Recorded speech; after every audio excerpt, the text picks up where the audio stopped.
Welcome to Let's Talk Tillamook. I'm Shaena Peterson. Tourism is one of the Oregon coast's most vital industries, and managing it takes more than pretty pictures. Dan Haag is the Interim Executive Director of Visit Tillamook Coast, and his work from stewardship and workforce training to community grant reflects challenges and opportunities shared by coastal communities. Dan, welcome. Hey, thanks for having me. Dan, tell us about Visit Tillamook Coast and your role there, and give us a sense of how significant tourism is to the economic health of the Oregon coast. Sure. We have a team of we have 4 people on our team. I'm the interim executive director, and we also have Nicole Steen, Ashley Carr, and Mariah Surratt on our team. And we are the destination management organization for Tillamook County. And what that means in a nutshell is, as far as tourism management goes, we do all the traditional things that a DMO would do or a tourism agency would do. We do our fair share of marketing, and we tell people about how great it is to visit here, and please behave accordingly when you visit here, and pick up what you leave and treat everybody nice. We do all those kinds of things. We share pretty pictures and try to promote this as a great place to visit.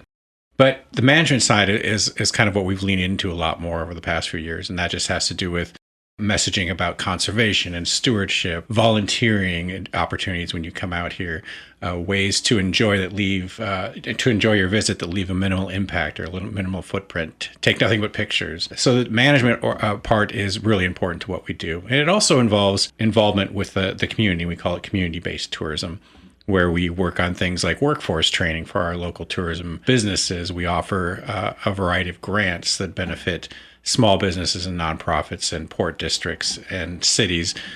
We work closely with some schools and do training in tourism and hospitality industry stuff for our local schools. So it's a wider variety of things than you may think of when you think tourism.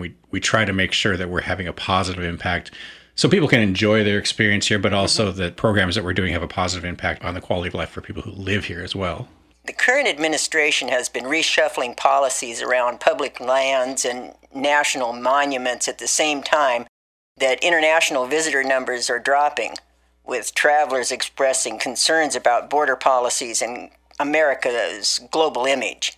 Rising gas prices are another factor. Are you seeing these pressures reflected in visitor patterns along the Oregon coast? And how is the tourism community responding? Well, I think the big one and the big answer, international travel has been obviously affected. And the big answer for us is our Canadian friends who are just not coming the way they used to come. I think I saw numbers from Travel Oregon said 30% of international travel was made up by Canadians in 2024. And that has dropped by that number at least.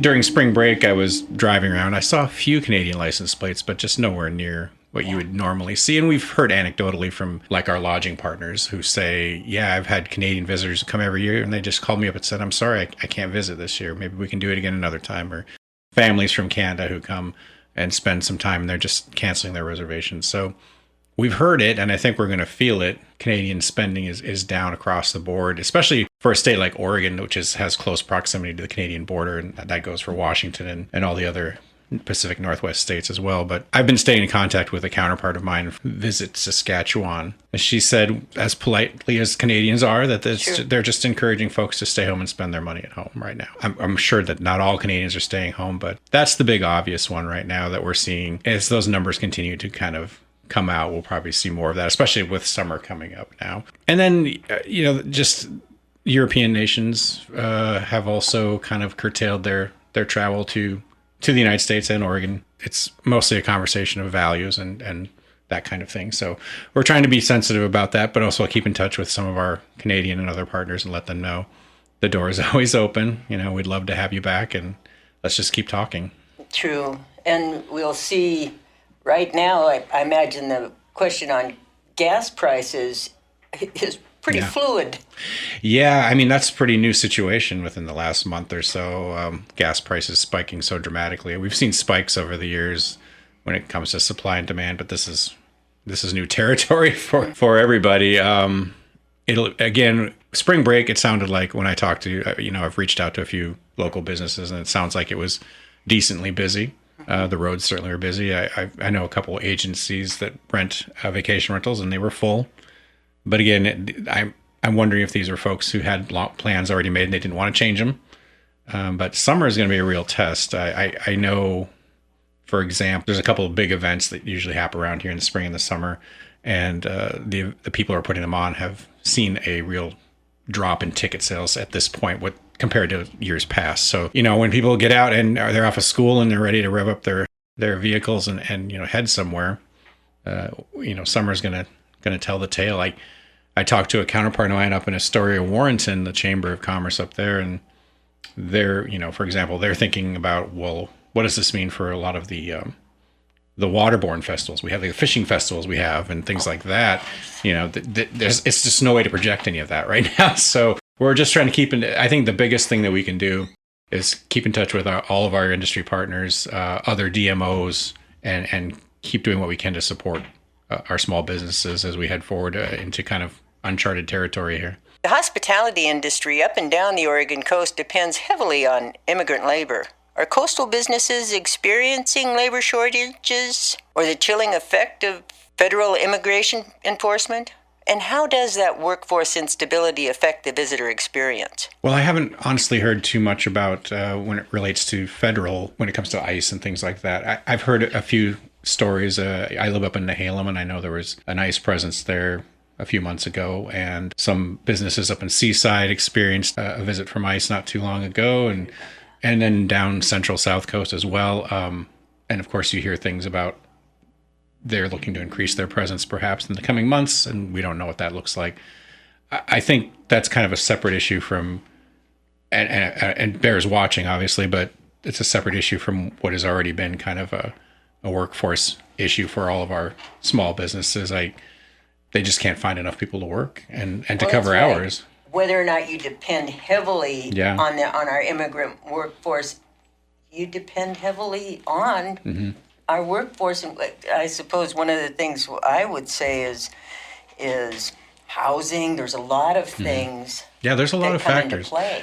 A big one that we've heard a lot of stories about is childcare. There's just not available childcare in our area or much of the coast. It's been referred to as a childcare desert. So young single mothers or fathers who need to have or want to have a job, but they can't find a place if they're not lucky enough to have grandparents out here or whatnot or friends. But that's a big effect. And then there's just young people maybe moving away. There's a lot of changes in the air when it comes to workforce, and we try to help in which ways we can. I mentioned workforce training. We're trying to we have a class that we offer at Nestucca High School called Tourism and Hospitality, Introduction to Tourism and Hospitality. We're trying to introduce kids to like some of the careers that are available in the industry and maybe get them excited about staying and working here. But yeah, workforce is just a thing. I've known, there's businesses that have had to change their hours, constantly because they're hiring employees, but they're hiring an employee, but then they lose two. Someone moves away, and it's just an ongoing cycle right now. And right now, these times, not knowing what's going to happen, right. It's got to be scary. It is. And then you mentioned gas prices, and that's just another factor, not only for people who are commuting to work, but for the businesses who need to, like restaurants who need to ship stuff in. What's that going to look like in the next few months? It's already starting to pinch. So coastal tourism has long relied on federal agency partnerships, Forest Service, BLM, USDA, and we're already seeing significant cuts there. Perhaps equally consequential is the cascade effect on Oregon's state budget as federal dollars disappear. What does that mean for the future of Oregon coast tourism? Again, we're kind of sailing into the unknown. It's hard to pinpoint anything right now with so many fluid funding situations. We're somewhat fortunate in that some of the agencies that you mentioned, we don't necessarily rely on the same stream of grant funding that they do, although we do our fair share of cultivating and finding grants that will help us support the programs that I talked about. But yeah, some of our partners are having to get leaner and meaner, and we're in that as well. We have a small team, but we're trying to be as nimble as possible when it comes, and creative as possible when it comes to finding grant funds. And because so many grants were out there last year have now disappeared or shrunk, so that means, or the opportunities have shrunk, so that means everybody's going for the same pot of money.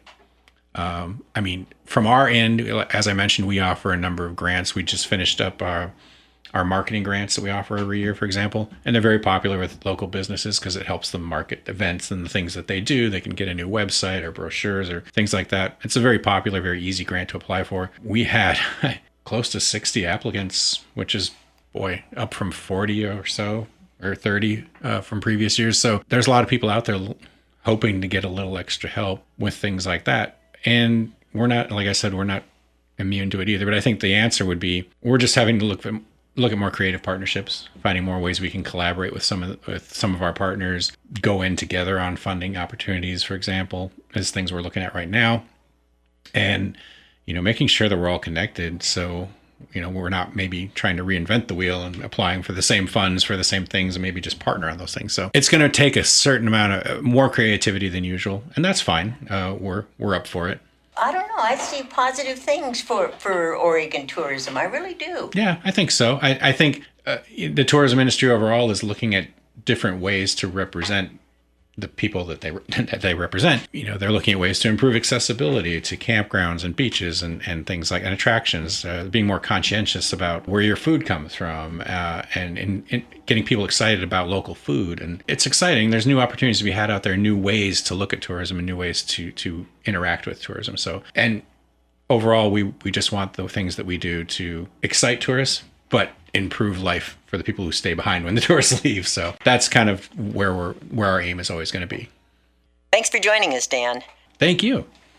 For the full conversation, find us on the Let's Talk Tillamook YouTube channel. I'm Shaena Peterson, and this has been Let's Talk Tillamook.